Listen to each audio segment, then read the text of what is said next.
This week on Trees in Space, Jason and I watched the 2015 rated PG-13 sci-fi horror action movie Lavalantula. I'm Nate. That's Jason. And let's get into it. First thoughts? First thoughts was when you first decided that we're gonna watch this movie, I'm like, this has got to be one of those sci-fi movies that they come out with once a month or whatever. And that's exactly what this was. From the moment I started watching it and the very first special effects they had to use, I'm like, yep, gotta love them sci-fi movies. You gotta love those Lake Placid movies. Oh my God, right? So good. But I guess before we get into it, let's say, what's it about? What's it about? Lavalantula is a giant lava-breathing lavalantulas, erupt out of an ancient volcano in Santa Monica Mountains, raining death and destruction upon Los Angeles, with the city of Los Angeles on the verge of incineration. Only a washed-up 90s action hero actor stands in the way of this monstrous swarm of bloodthirsty creatures who burn their victims alive. Okay, I'm gonna tell you the first problem I have with this premise of this movie. Sure. I want to know how these tarantulas, oh sorry, these lavalantulas um survived. What were they eating in lava? Because they were living in the lava, so what were they eating? I think Lava. that's a fair question. And they aren't bloodthirsty because they're not trying to suck anyone's blood. They're Nope. not bloodthirsty at all. They're just No. burning people and they're attacking certain people for certain reasons. They didn't explain, they could explain why the tarantulas were trying to actively go after the people. But instead of like spiders just kind of like doing their thing and like things are in the way, and then the humans are trying to kill them, so they're just defending themselves. No, these were actively trying to kill humans, and they didn't explain why that was. Do they need to? I Of course mean, not, because we have Steve Gutenberg from Police Academy fame. And let me tell you, I love that I saw two of his cohorts from Police Academy in this movie. I thought that was great. yeah. Uh, is it Hicks and Jones? Hicks is the shorter black woman Okay. with the big booty like that. That was Hicks, the one who goes very talk like this, very soft when she talks. Yep. You see Police Academy. Yes, I have. And Jones is the one with the Yeah, sound the mouse effects. thing. Yes. So I love that. I love seeing that. Uh, I for my first take, did you notice that they were driving a Kia, but they took out the I or like put tape over it so that way they I have did. to license it? Almost every vehicle in there was a Kia, and I'm thinking it's because they're cheap. Yeah. Uh, the I was curious on how this movie was going to start. So it opens up with the Goot in a movie, and lo and behold, it's a bug movie, and he doesn't do bug movies, so he left. Yeah. That was actually some of the best writing, as like a cheesy writing was the writing they made for the fake movie. Like Yes. it's like, oh, thanks for saving me $1,200 on my root canal. Spits out the. Is there anything you'd like to tell us now? Yeah. I want to thank you. You just saved me $1,500 in a root canal. I was like, what kind of movie? Oh, it's a movie in a movie. Okay. Um, I his wife is hot. Nina Long. I forgot she existed. I was in love with her back in the 80s and 90s or 90s actually. What else was she in? My dreams usually. That's pretty much where they were. That's She was. She fair. was. I cannot think of. God, what was she in? Uh, she might have been a porn star. Oh, She might have been, but that's okay. not why I remember her. I just remember her and seeing her like in like Globe or Inquirer magazine or something like that. I had a problem where I found a whole lot of wrong with this movie. Like, don't get me, I actually enjoyed the movie. Um, my favorite character in the movie was the pirate. I can't remember. Shockingly, Was it Pirate Pete? it was Pirate Jack, wasn't it? They Was call it him Jack. Pirate Jack? Yeah, Pirate Jack. because Yes. one of the best things about it was when he got in his convertible and driving up, you can hear it wasn't the Pirates of the Caribbean music, but it was so similar. It sounded just like it, but it was different.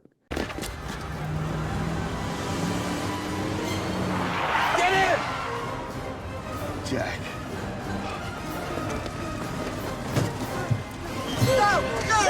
Right. You can hear it in the background. I love that part.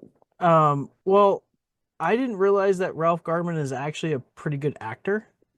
He did very good. Yeah, and like I was nervous because I've seen him in Kevin Smith films, and he's been like with an accent of some sort. Like he's Mhm.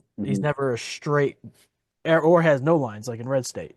But he played a straight his voice as an actor. I was like, wow, why isn't he in more movies? Like he has the chops, he can take care of it.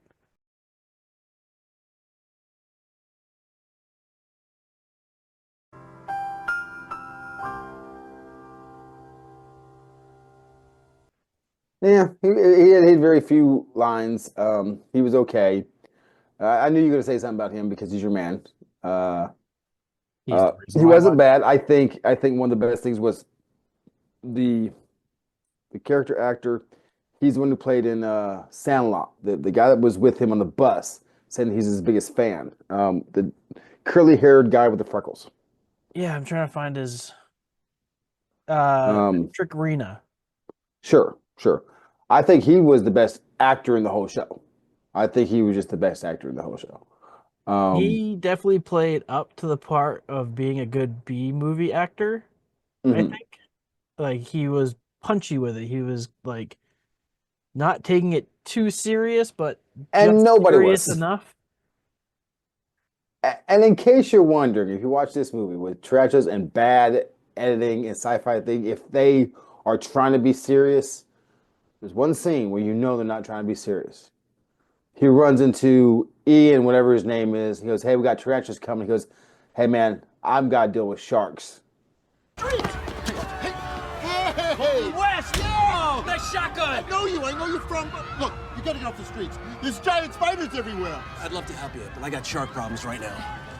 The guy that plays a shark tornado or Yeah, Sharknado. Sharknado. Yeah, the main character in those movies, was in this one saying, "Hey, you deal with your tarantulas. I've got to deal with sharks." I was like, Um, "That's classic. That was beautiful." so when the Goot gets home, right, and he has the interaction with his Why wife, do you call him the Goot? because he's the Goot. I don't know. I refer to him as the Goot. Since when? I don't know, since the last I could recall. Really? You know Yeah. him that well? I Okay. don't I mean, know. like you know his movies like that? I'm just wondering, like, is he called that? Is that something out there? I don't know. I'm You gonna just say I've heard it before. I've heard him referred to as the Goot, okay. so I'm gonna keep calling Weird. him the Goot. Okay, Goot man. Uh, So he gets home. Sorry. yeah. So he grabs a shotgun and leaves. Right. His wife is home and loses power. How is she gonna make a phone call on a cordless phone without any power? That was a cordless phone that wasn't a cell phone? No, it was a house Oh, phone, cordless phone, that she picked up and made a call. There's no power to that phone. no. A regular landline phone would still work. That's a totally different Well, power source. there was a lot of that kind of stuff. Like people run out of ammunition and then suddenly have an ammunition. That happened a few times. And would you stop for a guy on the side of the road that has an open shotgun?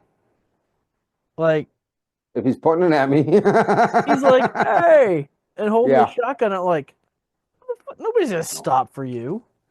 absolutely. And how stupid does a bus driver have to be? Oh, yeah, and he drives off with his bus. I'm like, at least you could do is stop, pick him up, and just drive the. You got to leave him out stranded. That was kind of Right. screwed. Um, And he was all over the news. He was the main, besides the Lavalantulas, he was the news. Like some reason from him getting arrested the night before, which his wife didn't know about, mhm. um, and him just essentially saving Los Angeles. Yeah, I mean, every time he did something, he goes, and this character, whatever his name was, Collins or whatever, um, blew up a bus, stole a bus. Like, how do we know any of this? How was this?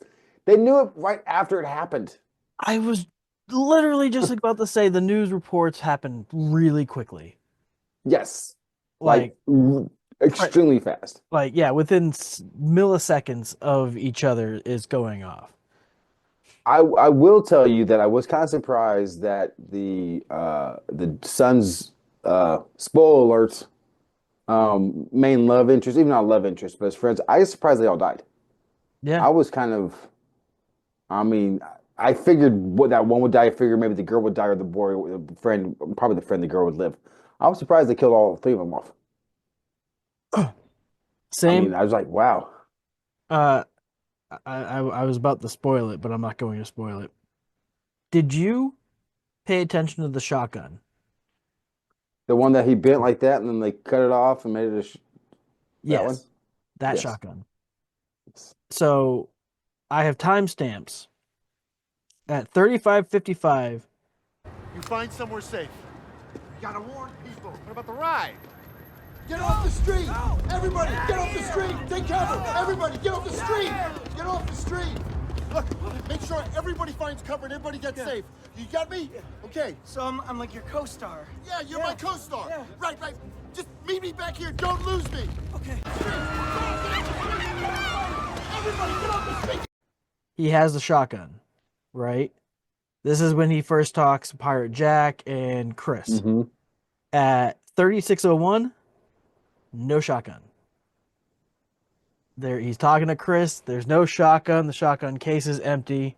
At 37:01, he's got his shotgun back. And then at 43 minutes and 48 seconds, the shotgun is no longer bent. I kept looking for to see if it would stay bent or not, and I don't remember that part. And then at 52:30, he has the curved shotgun again. Well, I mean, And then I they know cut why it. I do know why he didn't have the shotgun. He just handed it to his sidekick. He didn't have it either.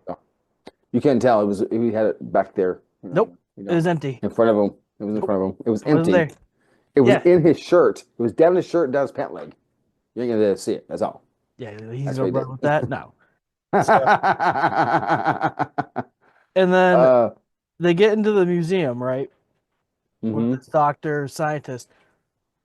How the fuck does he know what's going on with these lavalantulas? How is he the subject matter expert in this field? How is there a No, subject matter expert in a field of entomology that doesn't exist? exactly. I mean, it was especially the part that goes, let's go into the museum. Why? Because it's the only building around here where no spiders are in it. And then they show it from a distance, the spiders on top of the thing. Like, what? Like, have some continuity, okay? It was, I mean, I did like the bus blowing up because that was one of the best scenes. It's like, what do you think the blood's made of? Why does it matter? I don't want to be a biologist right now. Well, because it's eating through the vehicle. He goes, Yeah. What do you think happens when it hits the gas? I was like, that was very well written and very well acted. I like the little parts like that made me happy. I actually think the script was pretty fine. Like, Yes, yes. you know, taking the movie for what it is, it's a B movie. It's a well done B movie. The lavalantulas actually looked pretty good. Like, you knew they were fake, but they were Right. good. The fire scenes, those were obviously fake fire. Like, Not even miniatures, just CGI'd. yep. And I do like how the spiders were different sizes, especially the ones in the building. They were freaking huge. Ginormous. Yeah, and then the one that came out of the mother that came out of the tar lake or the tar pit, the scientist goes, "That's a big spider," and then it goes to the tar pit, and then you see the spider come out. So he saw the spider before anyone else did, before it was even out of the pit. Bad editing. What did you think of the wife trying to drive the military vehicle? I try not to criticize too much about military folks or anything military movies now because I used to do it a lot and Well, apparently I'm a dick. I loved the fact that she goes, "How do you start this thing? Where's the Yes. key?" And the guy's like, "It's two switches." Yeah, no key. And I was like, Eh, exactly. Like Yeah. I was like, she doesn't know how to start that freaking thing. There's no way she can start that thing. It doesn't No. have a key. And the fact that they obviously pointed out the fact that she doesn't know how to turn it on because there's a very specific way to turn these vehicles on. And the guy was like, Yeah, "Oh, well, I mean, I was expecting to say, hey, it's one switch, hit it to run or whatever, and wait for that glow to come on, then hit start engine. Like the Humvees yep, that we used to have. But yeah, the two switches. But you could tell they're holding this thing all the time, talking. It's like you gotta let go of the button. It's yeah." And like- how did the Goot know the call sign? I I don't know. Because I thought she was gonna ask the question, how did you know that? And he goes, well, I know the call sign because of a movie I made one time, Red Robin or Red Rocket, which isn't Red Rocket's the name of a dog's erect penis. Yes, it is. Okay. And they're like, "Red Rocket lipstick." So you tell me the goot is just a dog dick. He played a dog's penis apparently in a movie. Yeah, And dude at the end when he was fighting the big thing, yeah, he'd have Mama. died. Yeah, he got hit one time. He flung against the wall with that back. He would have died immediately. That thing would I have don't think he blown had up. that much flight time on Yeah, those rocket tanks. Like to be yeah. fair, and they dropped C4 and these nitro tanks, right? Nitrous oxide tanks into these holes. Lava holes. Wouldn't the lava explode the C4 right away? The lava would almost instantly it would melt right through there and blow it up. And that's the perfectly. I'm like, why? I was wondering that myself. It's like, why the C4? You don't need it. Yeah. You don't need it. As soon as you toss that tank in there, it's gonna go up. I'm just like they. You know what? They could have just left L.A. or wherever they were, Santa Monica, because the police and the National Guard. And guess what? They all had guns and tanks and missiles, and obviously those things killed the tarantulas. Mm-hmm. I mean, guns did it, so all you needed was a bunch of people with guns shooting these things, and that killed them all. They weren't going to stop the lava from exploding, the volcanoes killing everything. But another thing I thought was great, where they're like, no one's on the street anymore because all these tarantulas are everywhere and lava's everywhere. And then the parking lot in the background, you can see cars going back and forth. It's like, shoot a different angle, dude. Put it where their back's against the wall or something. And it was also kind of humorous that like down on Hollywood Boulevard, nobody knew what was going on. Mm-hmm. Oh yeah, it's just an earthquake. No, there's lavalantulas. But I will give credit where credit is due. Ralph Garman did. I was pleasantly surprised by his ability to act. I mean, because some people can't act, and he can do it. I attentively looked at his left hand the entire movie to make sure he still had a hook. Like the entire, like I was looking real hard. Like he's got to be a scene where he doesn't have the hook, like he forgot the hook or something. And like I appreciated how he just slowly peeled off pieces of his costume. Like, why am I still wearing this mustache? Rip. Yeah, I appreciate it. It yeah, seemed because he really actually did lose his natural. hand in a stunt thing. He actually lost his hand, so the guy, yeah. So yeah, it was nice 82 minutes of fun. I mean, it's just there's I don't know. It wasn't the worst movie I've ever seen. And with that, I think it's time to find out what you at home think about this. Let's check out these 5-star and 1-star below reviews.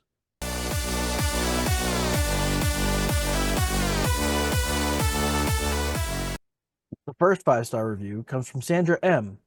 It was fantastic. Steve Gutenberg, where have you been? I'll give it to you. Steve Gutenberg did great. And when I saw him at the beginning, I didn't realize that was him getting beat up. I was like, that guy looks kind of buff. He looked And good. yeah, he did. I was Real impressed. good. Yeah. The first 1-star review comes from Avate. Oh my God. So bad. How far the cast of Police Academy has fallen. Hey, work is work. Work is work.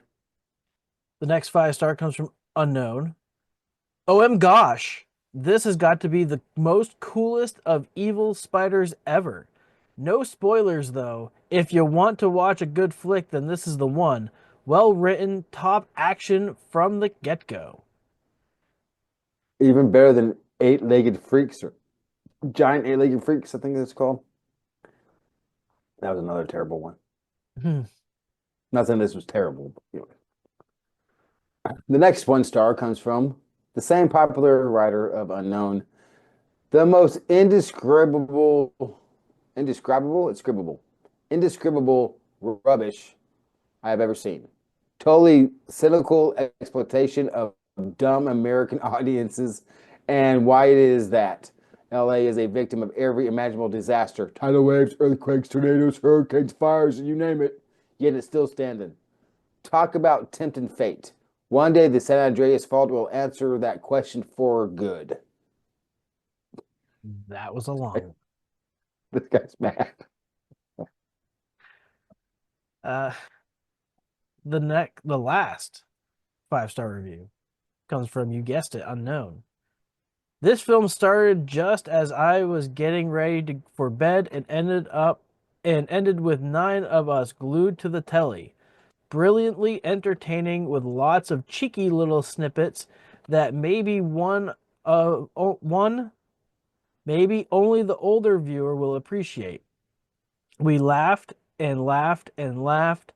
Please give us a sequel with the same gem of a cast. You ask and you shall receive. But not on this show.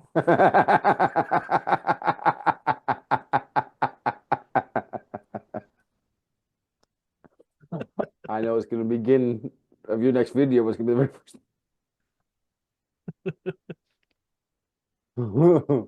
The last 1-star review comes from Unknown again. Trash that's on late at night when you can't sleep. Didn't expect anything from it, so I wasn't disappointed. That's fair. If you go in with no expectations, it's going to exceed them every time. Exactly. The WTF is an Unknown 2.5-star from July 23rd, 2015. It is ridiculously long. It says, there is no good decision on how to like or hate this low-budget TV film with cheesy computer effects, hilarious dialogue, and millions of viewers. I can see it has been inspired with a lot of monster movies it ever made. It is set in the same world of the 2013 B horror movie that started it all, Sharknado. And then there's a bunch more, and I'll just scroll it. Colton West. His name is Colton West, is what it says. Yep. What's it? Ian Zingring. That's him. Finn Shepard. Finn Shepard is. Have you watched any of the Sharknadoes? No. Okay. So. Well, you heard us talk about it. We heard from you at home. Now let's go ahead and find out what Rotten Tomatoes and the audience scored this movie.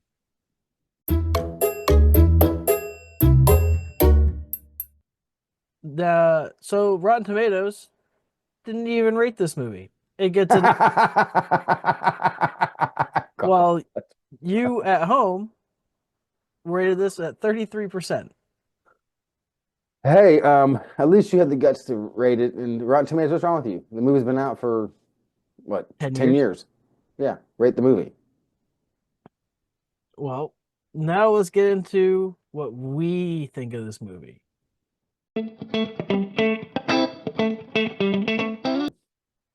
I will kick us off. First off, I probably would recommend this movie to my surgeon. With the caveat that it's a B movie, so don't go in expecting high Hollywood budgets and people that are getting paid millions of dollars to be there. They're getting paid, whatever minimum is for an actor.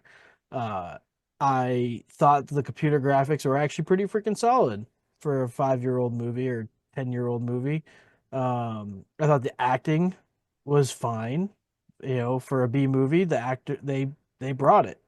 I thought the kid actors were good when they were running away, even though the son didn't know how to bandage a leg. And The other kid, I think he was really just thinking about his penis the whole time. But I digress. Overall, I think this is a solid 2 tree movie. Okay, I love what you said about the kids and the fact that the son didn't know how to bandage a leg. I was going to mention that in the review of it because I was like, God, dude, but at least he was trying. And first and foremost, the burn, you're not supposed to cover the burn up anyhow, but that wasn't a burn, that was a bite. And yeah, I think the little girl that did die that way, I think she was a pretty good actress, really good actress there. She did good. I would not recommend it to my surgeon. Because he's busy and he got better things to do this time. As you said, the acting was pretty good, all in all. I mean, there was really not any bad acting. A couple spots. The writing was pretty good on occasion. The editing had a little bit to be desired. The special effects, like you said, is computer. I'm not sure if that's the same as whatever it's called, CGI or not. But it's 10 years old, so it's actually not bad for 10 years old. Steve Gutenberg was great. Nina Long was lovely and sexy and boobalicious. But it's rated PG-13, not rated R, so no wonderful things for the half stump or the stump. I think I'm gonna agree with my my partner over here, but I'm gonna give it a little bit higher grade. I'm gonna give it 2 trees, 1 stump. So he doesn't agree with me at all. He actually just there you have it. I hope you all enjoyed this episode of Trees in Space as much as we enjoyed bringing it to you. If you have a movie that you'd like us to see, go ahead, drop it in the comments. Let us know what you thought about Lavalantula. How many trees will you give it? How many stumps with those trees? Until next time, I've been Nate. That's been Jason. We'll see you on Monday at Trees in Space 1 on YouTube.